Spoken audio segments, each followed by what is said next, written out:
Pocahontas and the Powhatan Dilemma, written by Camellia Townsend. The genre is a biography.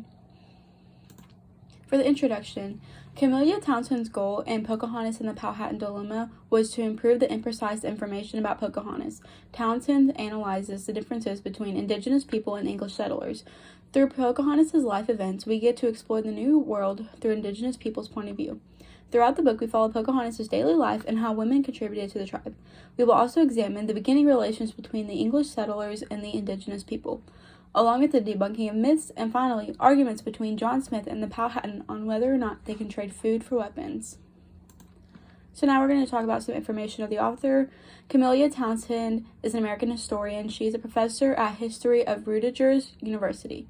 Aside from Pocahontas and the Powhatan Dilemma, another one of her well-known books is A Tale of Two Cities, Race and Economic Culture in the Early Republican North and South America.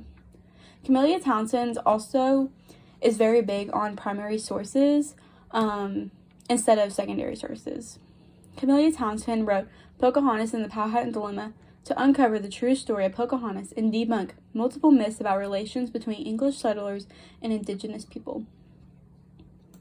The first thing I'm going to be talking about is the women in the Powhatan tribe and how they contributed to it. It is important for us to remember that the king had multiple wives and children.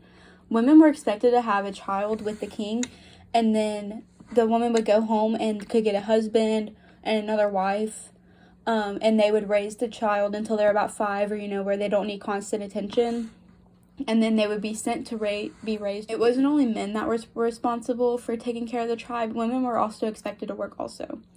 Women's responsibilities were to gather firewood, pick berries, and other crops. Pocahontas was to memorize edible spices from the older women. Women even had the duty of building walls for the home.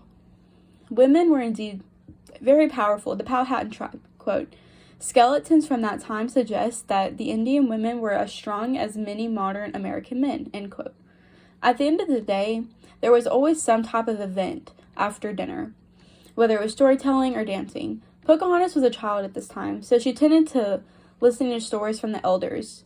Then it was disrespectful for a child, or even especially a woman, to talk and interrupt, so she kept her thoughts to herself and would talk about it with an intimate adult the following day. Now I'm going to talk about the beginning relations between the indigenous people and the English settlers.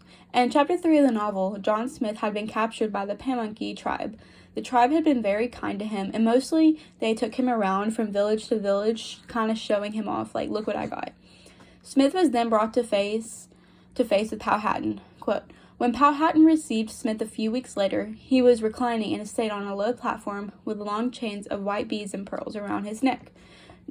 Dressed in a gorgeous fur robe decorated with the extraordinary black-ringed tails of a roocoon. That was an animal no Englishman had ever seen before," end quote.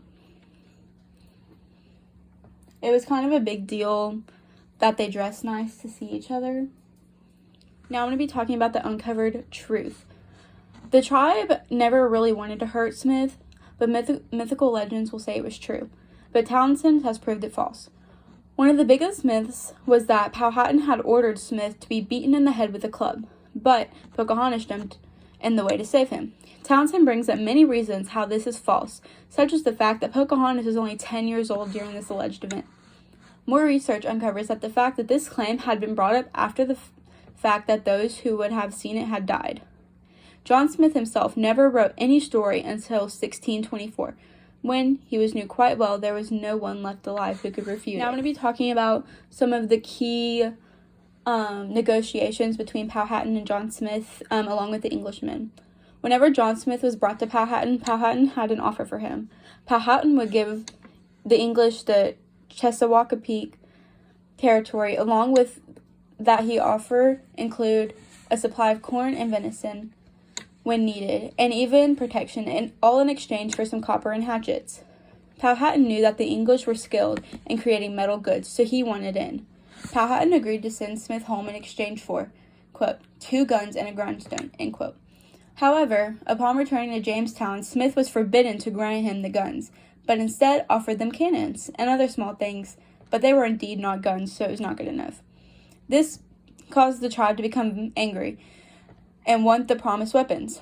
Quote, they wanted metal hatchets, iron arrowheads, bodskins, swords, picks, knives, and kettles.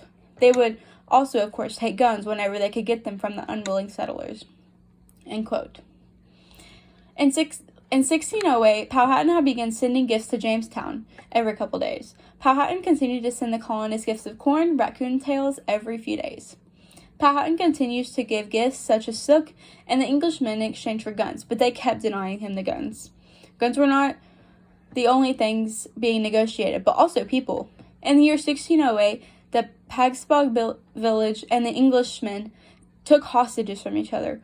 While the Pagspa returned the hostages, the Englishmen did not. So that leaves Powhatan to send 10-year-old Pocahontas to negotiate with the English settlers because she was familiar with their language.